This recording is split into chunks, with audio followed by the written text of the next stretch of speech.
Hi, my name's John. I started a video last night, but turns out it was too long for YouTube, so I'm gonna try to shorten it up today. I'd like to get a message out to people about the way I feel about how the economy's going and what we could probably do or what we might be able to do to get it fixed. And, regardless if you like my opinion or not, it's my opinion. Well, let's see. Sure, you're listening to this music in the background and wondering why is he playing the Confederate anthem? Well, I'll tell you why. Because if the South would have won the war, I would have been tickled pink at this point. Southern states of America, Southern president, I think would have done a much better job running this country. All right, I got about 13 minutes left with you.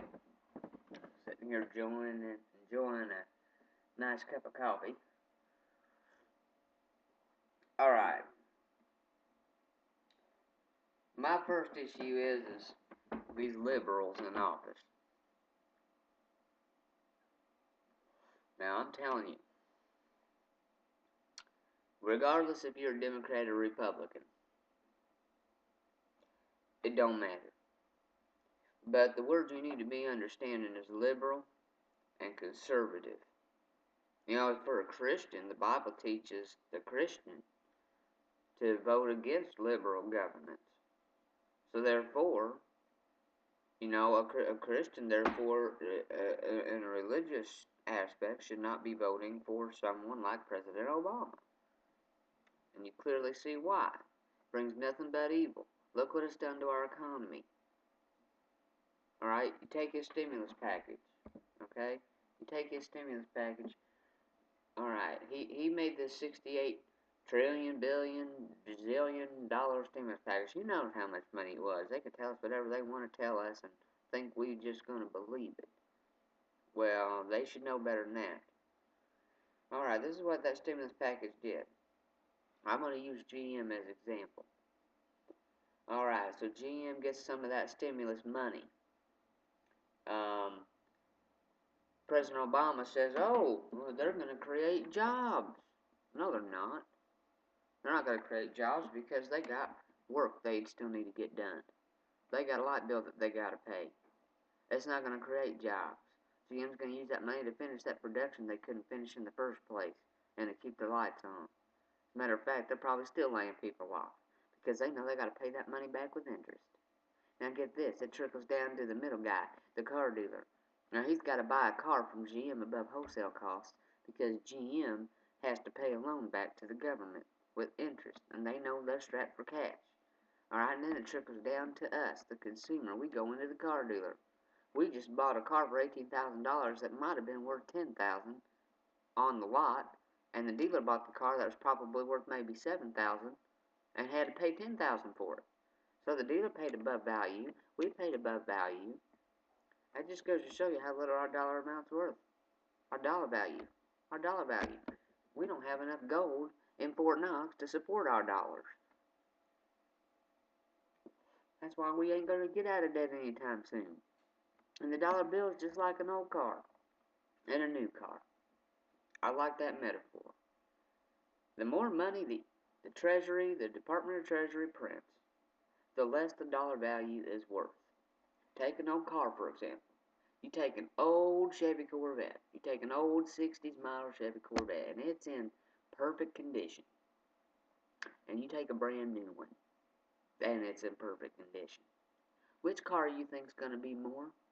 I bet you anything it's going to be that 1960, because there's less of them to be had in that condition, which makes that particular car more valuable.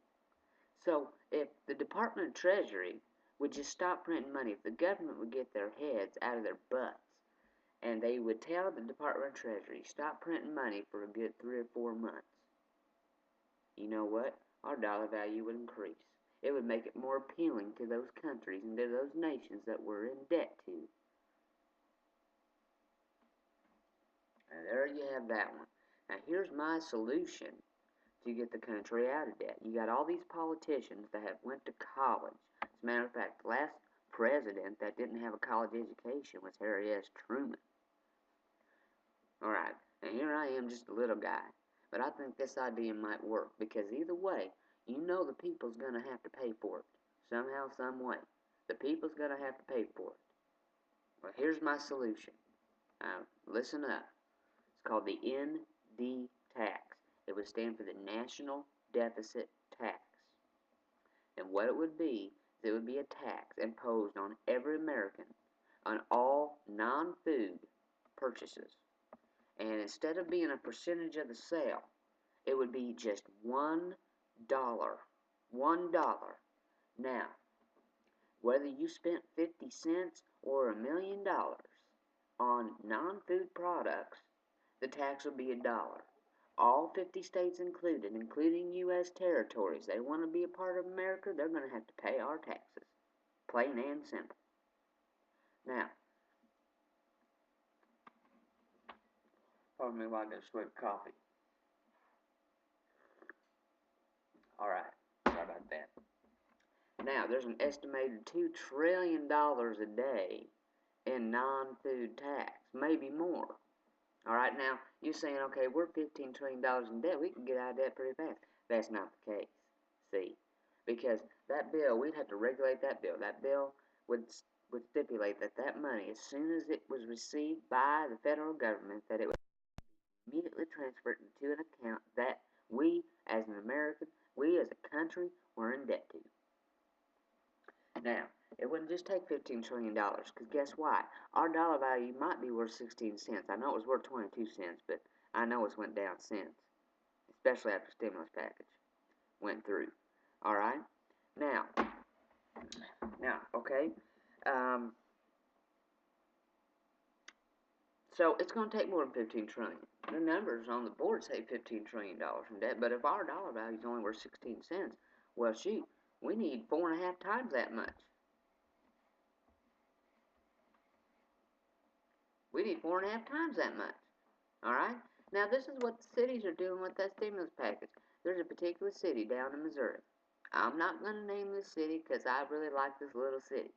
But I tell you what, it's in between Camdenton and Sedalia, and in between Sedalia and Buffalo. I'll give you that much, if you know anything about Missouri.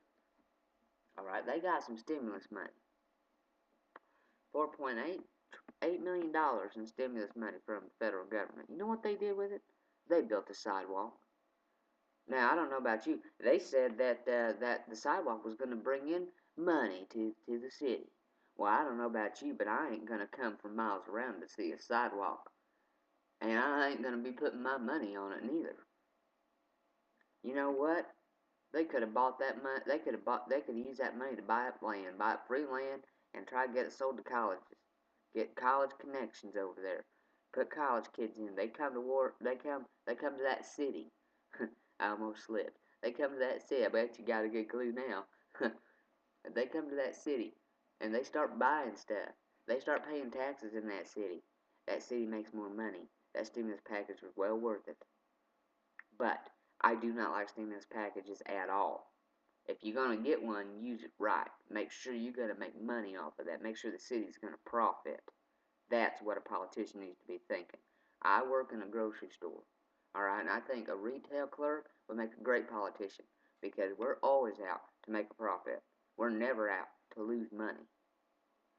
Now, you get somebody like me in office, say I start out as a representative, because I'm only 24 years old. I can't even run until next year if I even decided to. I'm a poor guy. I ain't got money for a campaign. Stop putting rich business owners in office. That's your problem. That's our problem. And you know what? Let's take the Democrat and Republican thing aside. Let's take that aside. How about being an American for once? How about running as an American? That's the party I want to be involved with. Well, you heard my solutions to this economic disaster. And if you'd like to contact me, my email address is Taylor-J jjohn@gmx.com. And I will reply to you if you have a comment on this video and on what I had to say and you have any questions. Just email me and I'll get you an answer. That's it for this morning. I've only got a few minutes left.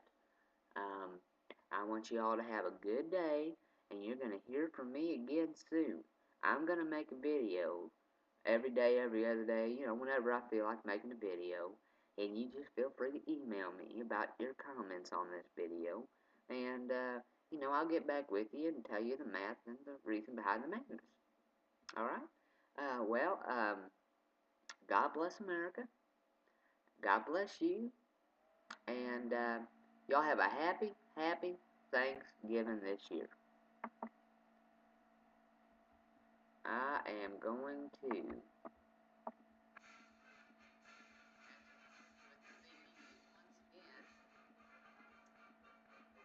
as General Kemp, who served under General Pickett's division, and he served for the South. One of my favorite quotes of his is, well, we went to war with an entire country to rid ourselves of a king, to elect a president to do the very same thing. And he's right. The best quote I've ever heard come out of a general's mouth. Next video is going to be about the Civil War, politics behind that has caused or led up to some of the chaos we still have today. I know it's been a long time ago, but I know a lot about the Civil War, and I know some things that aren't printed in the history books, and I think you'll really like it. So if you've watched this video, I just want to let you know the next one will be about some things that had happened in the past that's affecting our economy now, and some things that we could go back to, some old-fashioned things, and so just y'all take it easy and tune in next time. So long.